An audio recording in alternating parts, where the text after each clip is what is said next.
الحمد لله وكفى وسلام على عباده الذين اصطفى أما بعد فأعوذ بالله من الشيطان الرجيم بسم الله الرحمن الرحيم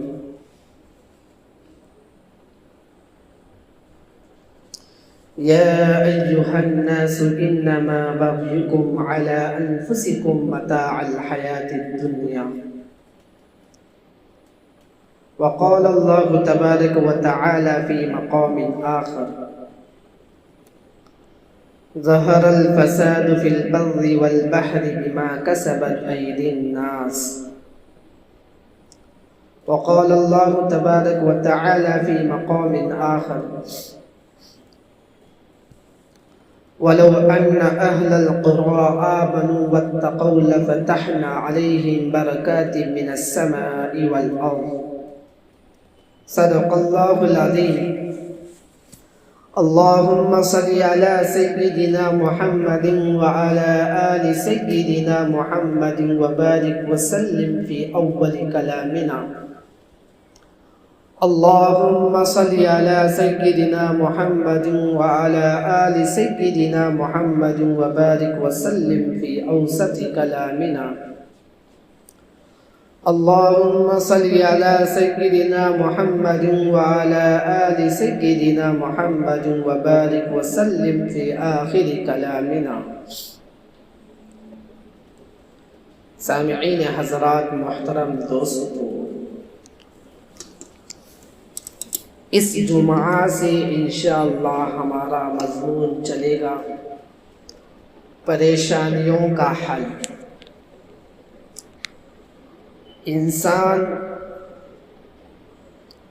بہت پریشان ہے، ان پریشانیوں کا کیا حل ہے اسی کے متعلق انشاءاللہ آج کے جمعہ سے عنوان ہوگا۔ انسان جو پیدا ہوا ہے وہ پانی کے نطفے سے، پانی کے مانند، اور دنیا سے جو چلا جاتا ہے وہ ہوا کے مانند ہے۔ باپ کے نطفے سے، باپ کے گندے پانی سے انسان پیدا ہوا ہے، اور جب دنیا سے چلا جاتا ہے، جب انسان کی جسم سے جو روح نکل جاتی وہ ہوا کے مانند ہے۔ ہوا کا پتہ ہی نہیں چلتا، ہوا آئی ایسا اور چلے گئی، کچھ بھی پتہ نہیں ہے۔ اسی طرح جب انسان کے جسم سے جب روح نکال دی جاتی ہے وہ ہوا کے مانند ہے، پتہ ہی نہیں چلتا کس طرح اس کے جسم سے روح نکالی گئی۔ دوسرے لفظوں میں یوں سمجھیے، انسان کی زندگی ایسی ہے جیسے کہ پانی کا بلبلا، کیا پتہ، کیا معلوم کہ پانی کا بلبلا کب پھٹ جائے۔ آپ دیکھے ہوئے ہوں گے جب پانی کے اوپر بلبلے آتے ہیں اچانک پھٹ جاتے ہیں، پتہ نہیں ہے کب پھٹے گا۔ اسی طرح انسان کی زندگی ہے، کیا معلوم، کیا پتہ ہے، کیا بھروسہ، یعنی انسان کے جسم سے روح کا رشتہ بدن سے جو ہے وہ کب کٹ جائے گا کسی کو پتہ نہیں ہے۔ کسی کو معلوم نہیں ہے کس گلی میں، کس وقت میں، کس جگہ میں اس کی زندگی کی آخری رات ہوگی، آخری شب ہوگی۔ اسی طرح انسان کی زندگی ہے، لیکن آج انسان اپنی اوقات کو بھلا کر، انسان کو دنیا میں کس مقصد کے لیے بھیجا گیا ہے اس مقصد کو بھلا کر، اس مقصد سے ہٹ کر آج انسان بڑی بڑی خواہشیں، بڑی بڑی امیدیں کرتے پھر رہا ہے۔ جب انسان کی یہ امیدیں پوری نہیں ہوتی، جب انسان کی یہ خواہشیں پوری نہیں ہوتی تو پریشان مارتے پھرتے رہتا ہے کہ انسان کی بہت ساری خواہشیں ہیں، ایک خواہش پوری ہوئی دوسری خواہش بڑھتی، پھر دوسری خواہش ہوئی تیسری خواہش بڑھتی، ایک کے اوپر انسان خواہش امیدیں لگا کر بیٹھا ہوا رہتا ہے کہ اگر میرے پاس ایک مکان ہے تو دوسرے مکان کی تمنا، ایک گاڑی ہے تو دوسرے گاڑی کی تمنا، ایک کے بعد امیدیں، خواہشیں ہیں۔ جب یہ انسان کی خواہشیں اور تمنا پوری نہیں ہوتی تو انسان پریشان مارتے پھرتے رہتا ہے۔ پھر یہ اس کی یہ خواہش، یہ تمنائیں انسان کو دل ہی دل میں، جسم ہی جسم اس کو جلاتی رہتی ہے۔ اور انسان کی سب سے جو بڑی تمنا ہے وہ کیا ہے؟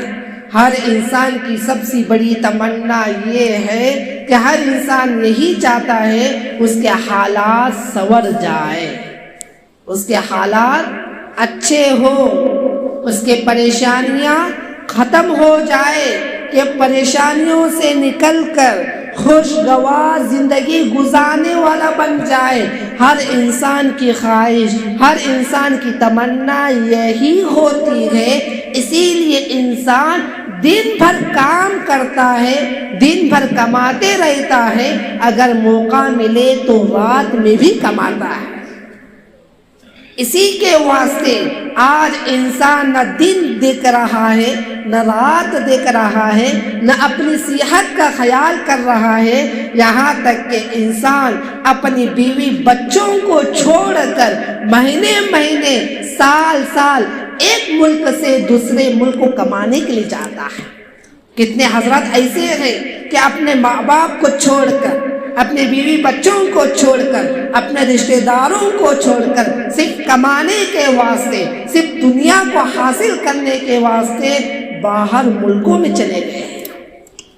معلوم ہوا کہ ہر انسان کی یہ خواہش ہے کہ حالات سنور جائے، پریشانیاں ختم ہو جائے، اچھا سے اچھا پیسہ ہو، اچھی سے اچھی گاڑی ہو، اچھے سے اچھے جائیداد ہو، مکانات ہو۔ تو معلوم ہوا کہ ہر انسان کی تمنا ہے کہ اچھی زندگی، عزت کے ساتھ زندگی گزارے اور خوشگوار زندگی گزارے، اس کی زندگی میں خوشگوار ہو، پرسکون ہو۔ حقیقت حال یہ ہے کہ اگر کسی انسان سے معلوم کیا جائے، اگر کسی انسان کی فہرست کو کھول دیا جائے تو ہر ایک انسان اپنی زندگی میں پریشانیوں میں بھرا ہوا ہے۔ اگر کسی سے پوچھے کہ آپ کے حالات کیسے گئے تو یہ ہر انسان یہی کہے گا کہ میں بہت پریشان ہوں۔ وہ اپنی زندگی کے احوال کو، اپنی زندگی کے حالات کو ایسے بیان کرے گا کہ دنیا میں اس سے بڑا کوئی پریشان ہے ہی نہیں، وہی سب سے بڑا پریشان ہے۔ اپنی زندگی کو حالات کو ایسے بیان کرے گا اور یہ سمجھے گا کہ اگر میری پریشانیاں ختم ہو جائیں گے تو میرے پریشانیاں، ٹینشن ختم ہو جائیں گے۔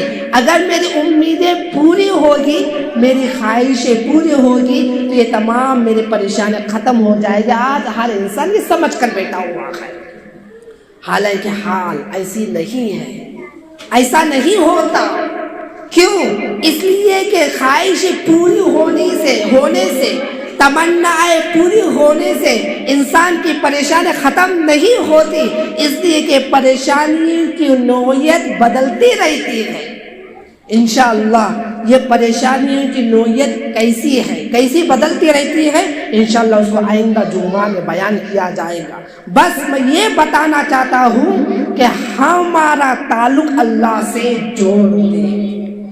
ہمارے دنیا میں آنے کا مقصد کیا ہے اس کو سب سے پہلے سمجھ لے، اپنے اوقات کیا ہے اس کو سمجھ لے، ہمیں دنیا میں کیوں بھیجا گیا ہے اور پھر ہمیں کس کے پاس جانا ہے اور کس کے پاس جا کر اس کے سامنے کیسے کھڑے ہونا ہے اور وہاں پر ہمارے کس چیزوں کو دیکھا جائے گا۔ اس لیے کہ اللہ کے نبی صلی اللہ علیہ وسلم نے ارشاد فرمایا ان اللہ لا ينظر الى صورکم واموالکم ولکن ينظر الى قلوبکم واعمالکم۔ اللہ رب العزت کے سامنے جب کھڑا کر دیا جائے گا، جب قیامت کا دن ہوگا کہ تمام مخلوقات اللہ کے سامنے اللہ کے بارگاہ میں کھڑی ہوگی، تو اس وقت میں وہاں پر یہ نہیں دیکھا جائے گا کہ کون کتنا مال کما کر آیا، کس کے پاس کتنی جائیداد ہے، کون کتنا پیسہ والا ہے، کون خوبصورت ہے، کون حسین ہے۔ وہاں پر یہ ہرگز نہیں دیکھا جائے گا،